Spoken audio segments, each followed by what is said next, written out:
right, my English teacher friends, welcome to another writing workshop with yours truly, Christian Kuhn, the Bob Ross of composition. So when I do my poetry units with students, and I do poetry all year long, I'm kind of a poetry junkie, kids really love it when we analyze song lyrics, especially the lyrics that they love, the artists they love, in terms of poetry analysis. So I got a bunch of Swifties. I know many of you are Swifties and got Swifties in your classrooms. So for this one, I'm going to dissect Karma by Taylor Swift. Per usual, I'm going to start with the blank canvas, a la Bob Ross. I'm going to paint a number of introductory paragraphs for you using my inverted thesis heuristic. I will do a couple body paragraphs using the heuristic of the syllogistic method, and then we're going to wrap things up with some conclusion stems for our ending paragraph. So without further ado, let's jump right in. Immediately, we have to ask ourselves the following question, right? Totally blank canvas, kids looking at a blank sheet of paper, blank screen, and just intuitively we're going to ask, how do I write the introductory paragraph? Here's the kicker. In order to really demystify this, I always encourage my teachers to Bob Ross their instruction. There's a huge seismic difference between the assigning of writing and the explicit direct teaching of it. So just like Bob Ross, I use heuristics. He used the wet on wet technique every single time he did a natural landscape.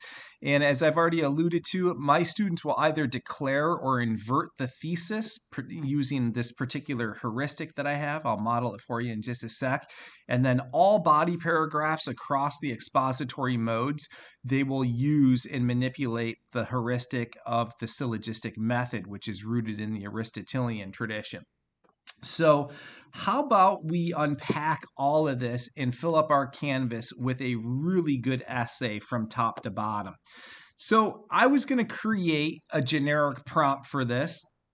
And I said, nope, let's not do that. I said, let's go a la College Board in terms of AP Lit. If you go into the deep annals of history with FRQ1 and FRQ2, so the poetry and the excerpts from like the short stories and things of that nature, implicit in all those prompts are two questions. What is the authorial intent, and how does the author construct meaning? So in my generic prompt, I'm just going to ask those two questions to practice approaching things from an AP angle. I do teach on-level classes, and I pose the exact same questions because I really like what the College Board did here. They're trying to ensure that students write literary analysis from top to bottom, and oftentimes teachers will devise these prompts that yield cliff note summations or plot synopsis, and I don't want any of that. I want literary analysis from top to bottom. So what we're going to do is this. We're going to use the inverted thesis template, right? So we're just going to flip our triangle upside down and end with the thesis. So in terms of doing this, we are going to start with that first question. What is the author's intent? What is the authorial intent? Other teachers might say, what is the universal truth, the theme, the exigence, anything like that works. You use your own language. So we're going to have three sentences that get at authorial intent. And then the last sentence is the thesis statement in the inverted paradigm. And that's going to answer the question, how does the author construct meaning? So it's a 3+1 paradigm. 3 sentences, authorial intent. 1 sentence, construction of meaning. So my students always write 4 sentences for their introductions, regardless of genre, regardless of expository mode. There's other things that we got to focus on in this. So when you're focusing on the universal truth, the universal theme, the exigence, the intent, it's ultimately context background. I don't want any plot in there at all, no regurgitation of the lyrics or anything of that nature, no quotes, just context background, universal truth, universal theme. The other things I want sprinkled in these 4 sentences is a healthy amount of tier 2 level vocabulary. And what I mean by that is just your average run-of-the-mill SAT level caliber words, and then sentence constructs. And in my YouTube channels, I have a number of videos on my Word Study Academy and my Nuance Academy. As far as constructs go, my students are really well versed in rule number 18 that comes from Strunk and White, in which they assert that there's 12 different ways to construct a single sentence. We also do a lot with sentence patterning. So I use a book called The Art of Styling Sentences, 20 Patterns for Success, 3rd edition.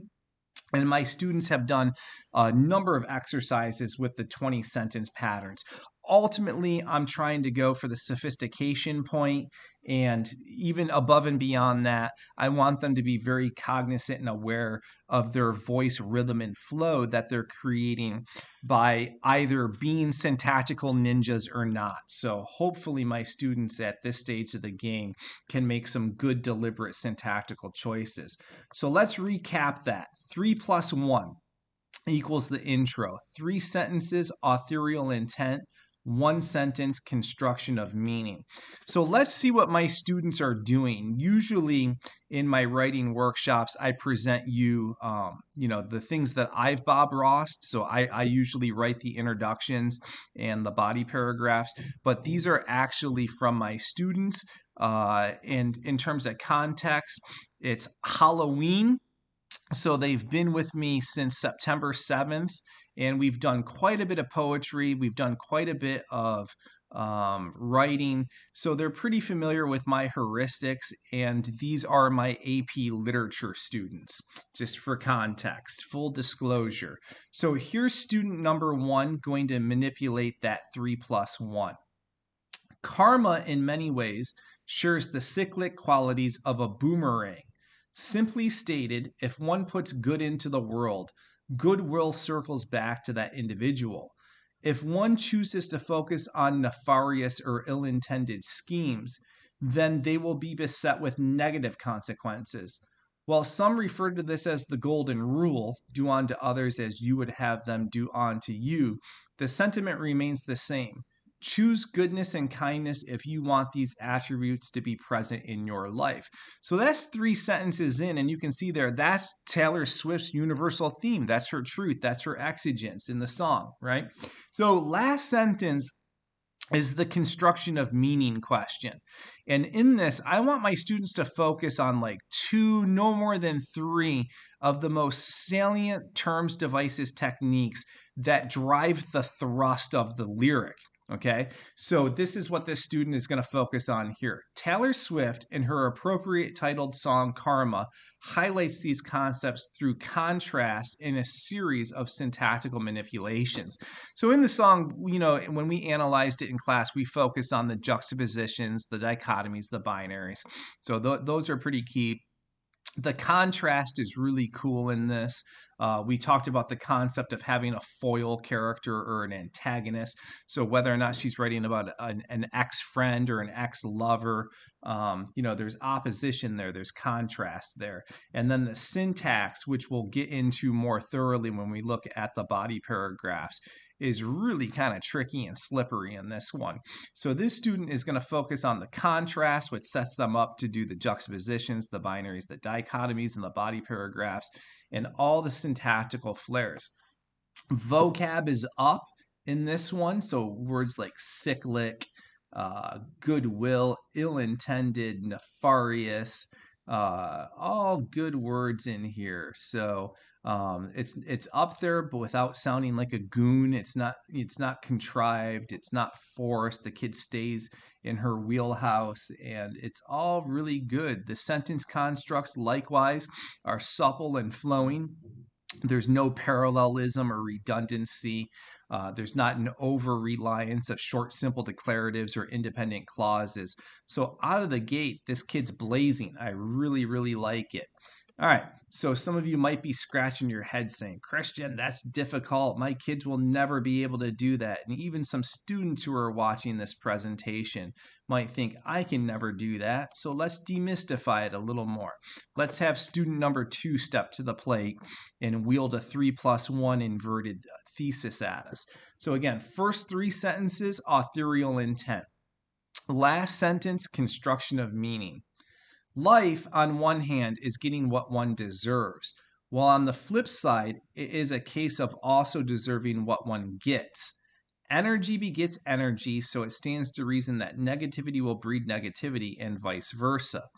As such, when individuals interact, it's a matter of how people treat others that ultimately comprises one's karma. One's reaction to such circumstances in turn becomes that individual's karma. So we're three sentences in, and that's kind of the aha of the lyric, right? That's the big shebang. So the last sentence, construction of meaning, answering that question, provides the thesis statement. Taylor Swift, in her hit song, dichotomizes these two opposing forces while championing the cause of goodness and kindness. So they just went with dichotomy. I mean, you could write a whole essay just on the dichotomies, the binaries, the oppositions, the juxtapositions in this, and have a field day with it. And then they can sprinkle in the bit terms in the syllogism, in the first premise of the syllogism, which we'll get to in just a second. So again, I always like to show my students how to do things 3 times. That tends to be the magic number cognitively for them to unwrap things and make sense of things. So if you're sitting there saying, I can't do that, yes, you can. It's pretty easy with a little practice and some modeling. You absolutely can do it. Here's student number 3. Regardless of their opposition, crimes committed and kindnesses enacted birth one's future course in life. Right? So that's basically the definition of karma. So start with the universal truth. It is a cycle, in a sense, whereby a good life is derived from good actions, while a bad life is rooted in bad actions and decisions. There's a stark difference between right and wrong, and the laws of karma give credence to the age-old adage, what goes around eventually comes around. And then we're at the 4th sentence again. Hit me with the terms, devices, techniques. Just don't give me a literary terms dumping ground. Taylor Swift, in her Billboard chart topper, highlights these facts while juxtaposing her actions to those of a former lover. All right, vocab is up in this one again. Sentence constructs are really good, flowing. There's no redundancy at sentence level, no parallelism, and it perfectly adheres to that 3+1 paradigm. 3 authorial intent, 1 construction of meaning. So if you are writing with me, or your students are writing along with me, then good place to pause, have them do that introduction. I'm a big believer of this. The more writing students see, the better they become. So friends, peers, share your writing with friends and peers and get some feedback, get some critique, and set the ship straight, all right? And make sure that you're all good as far as proceeding with the rest of the essay. So still lots of blank canvas left. We only have our introduction done. So the next question becomes this: how do I write the body paragraphs? All right, real quick, we're going to use a heuristic that's rooted in the Aristotelian tradition. Aristotle ran a school known as the Lyceum, and the town boys would go there to learn about polemics, oration, debate, wordsmithing, word wrangling. And in brief, Aristotle just quickly noted, hey man, the kids who are really good orators, they have like a mathematical computative precision to their arguments. They're housing their thinking in a very tight way. And as composition instructors, we often refer to that as line of reasoning. So Aristotle referred to it as cogent thought. And his syllogism works like this. It's basically a math formula when you argue from premise to conclusion. So let me give you an example. If I were to say to you, arsenic is deadly, you all would say, Christian, you're absolutely correct. But if I follow it up with the second premise and state, my dog ate arsenic, you're naturally going to conclude, uh-oh, Christian, that's not going to bode well for your dog. It's going to die. Aristotle would call that a cogent argument. When students write, we want them to have tight lines of reasoning. So if we take Aristotle's heuristic and morph it into a heuristic for the purposes of performing literary analysis, this is what we get. The first premise is going to be an argument containing terms, devices, techniques. We have to remember that we are performing literary analysis. So we don't want any quotes. We don't want any paraphrases up top in those topic sentences. Otherwise, we're going to switch the expository mode into plot analysis or plot summation. And that's not going to go well for us, right? Lit analysis from top to bottom. So here's some math for you. The first premise, I want my students to take 3 sentences to write that. And here's my reasoning. Here's my thinking. On FRQ1 on the AP Lang exam, students are told several times that their argument must be central. Expository writing, all expository writing is an act of argumentation. So I want my students to take 3 sentences. It's kind of training wheel, it's kind of scaffolding, but if they hold back on summarizing, hold back on quoting until the 4th sentence, it guarantees the centrality of their argument, right? And it also allows them to multitask the literary terms, devices, techniques. Instead of writing 1 paragraph tone, 1 paragraph syntax, 1 paragraph diction, which is totally going to preclude them from getting the sophistication point. And even for my on-level students, I don't want them writing that way. It's too sophomoric, too simple. So got to elevate the game a little bit. If you give kids 3 sentences to house those connections and make those jigsaw, connections, then they can keep the centrality of their argument, but really have an ambitious argument. So 4th sentence begins the second premise, which is textual support. And I like to see my students have a teeter-totter balance of quoting and paraphrasing.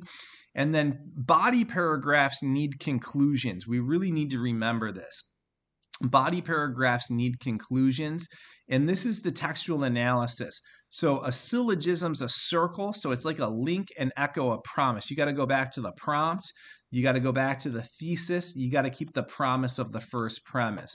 So let's take a look at what a first premise looks like. Again, it's 3 sentences long, and I'm not a big fan of templates that are very paint by number. I think we tend to give kids too many sentences, and therefore we're precluding them from doing authentic thinking and authentic writing. A heuristic gets rid of all those sentence stems, but beginning of the year, I give my students it's not even a sentence, it's a clause stem. And it's this: right from the onset, comma. Students often ask, where do I begin my analysis? And my tacit response is, start where the author starts.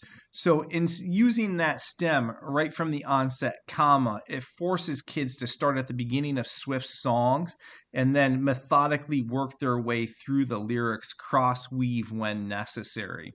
So it's kind of a gimmick, kind of a scaffold, training wheel. Ultimately, they can get rid of it as they get more comfortable in their writing.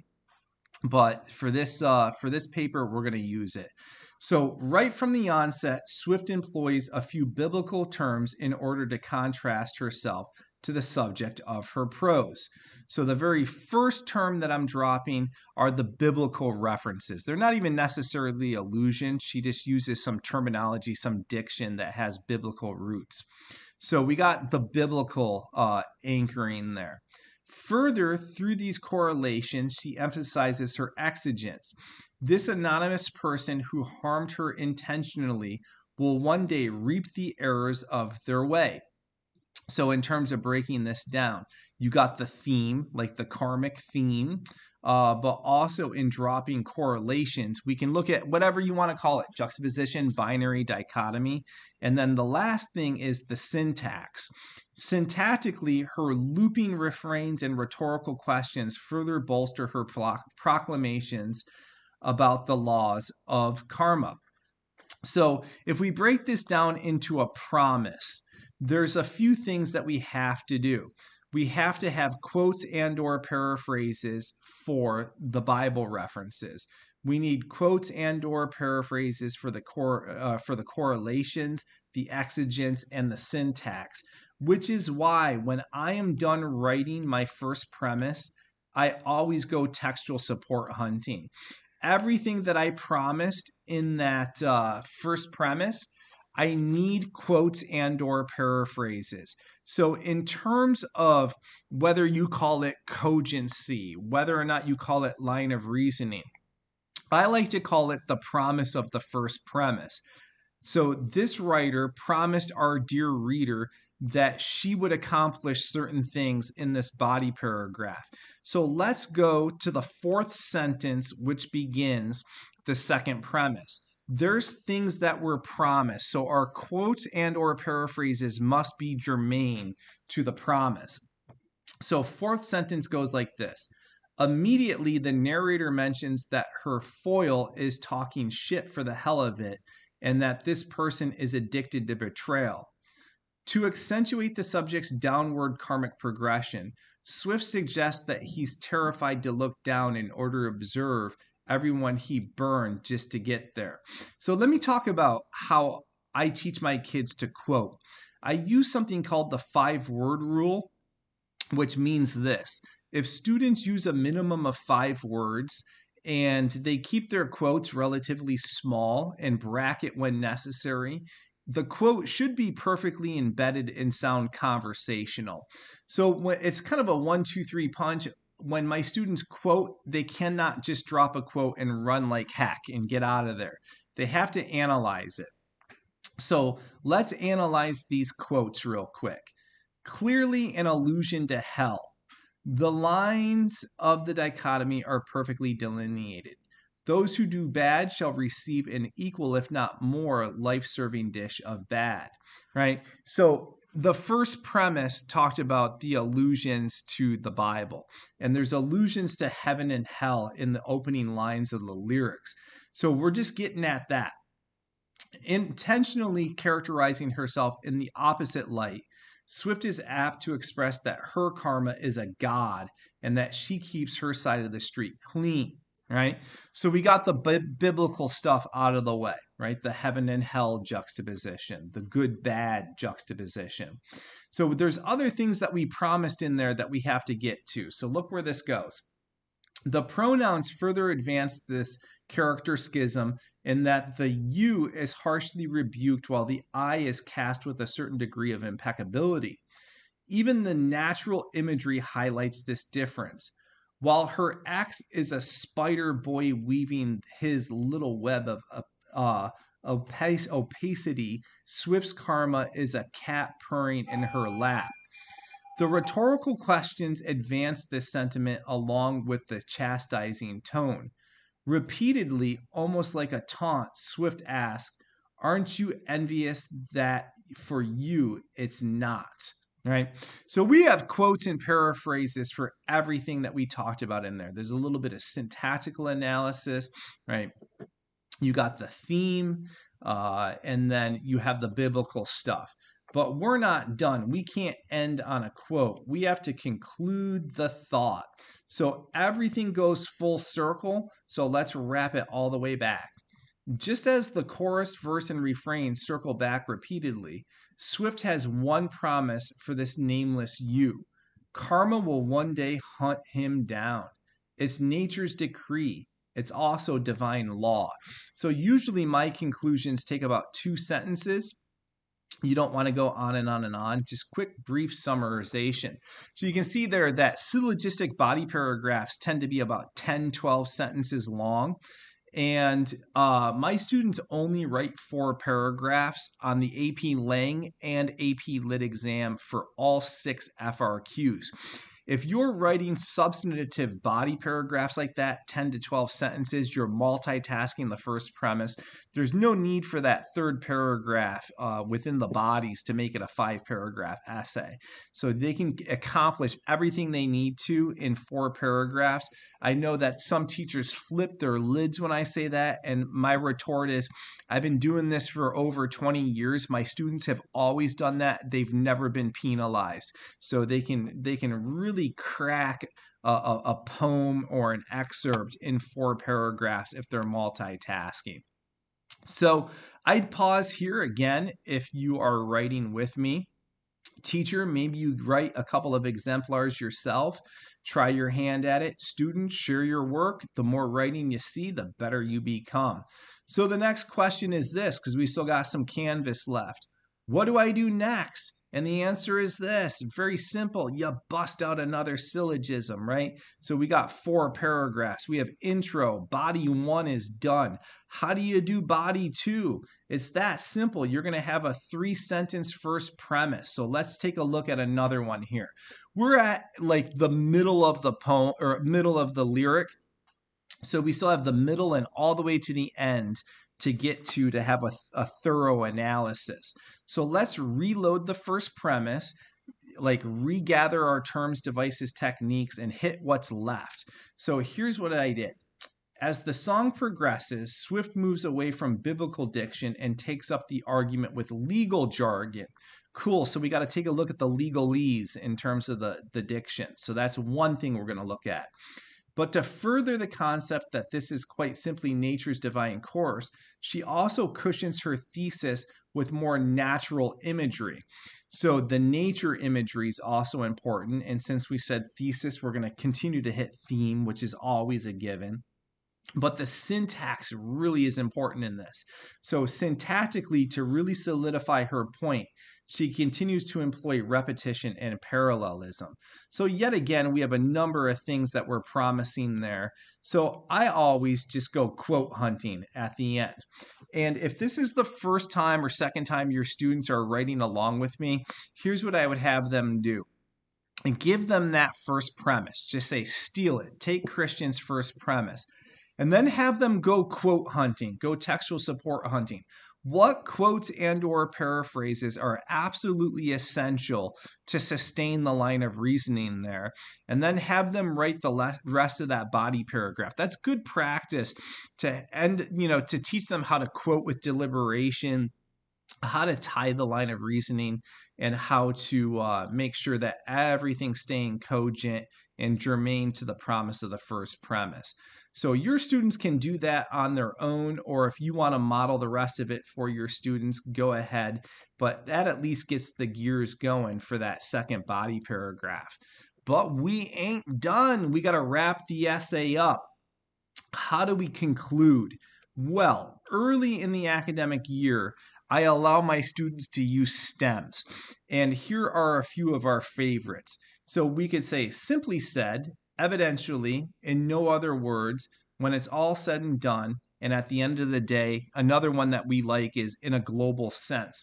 So I allow my students to use any of those. And I always tell them that the conclusion is kind of like the grand finale of a fireworks display. Hit hard universal truth, hit hard construction of meaning, and just do it in about 3 or 4 sentences. Just wrap it all up, put a nice bow on it, and be done. So 3 or 4 sentences is all that takes. So that is it for Taylor Swift's Karma. Happy teaching, happy writing. I hope you enjoyed it, and it kind of nicely elucidates how to do a literary analysis of a song lyric, which is the same thing. We do the same thing for poetry, short stories, novels, plays. So if you have any questions, hit me up at teachingwritingcoach@gmail.com. Also know that I'm a lead teacher for the National Writing Project and contribute quite often to NCTE. I do some presentations for them and with Perfection Learning. So I have a calendar of events on my website, www.teachinghowtowrite.com, and you can see my comings and goings with those organizations. So with the National Writing Project, most of the things we do are free. Some have a nominal fee.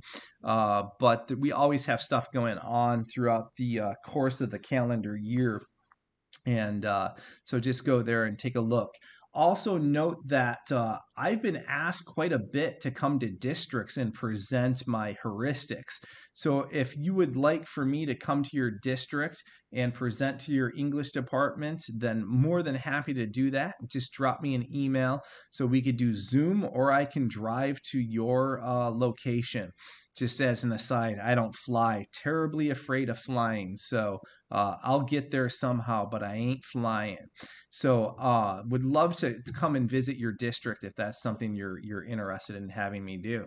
So that's it. That's the end. As always, I sign off with these words: happy teaching, happy writing.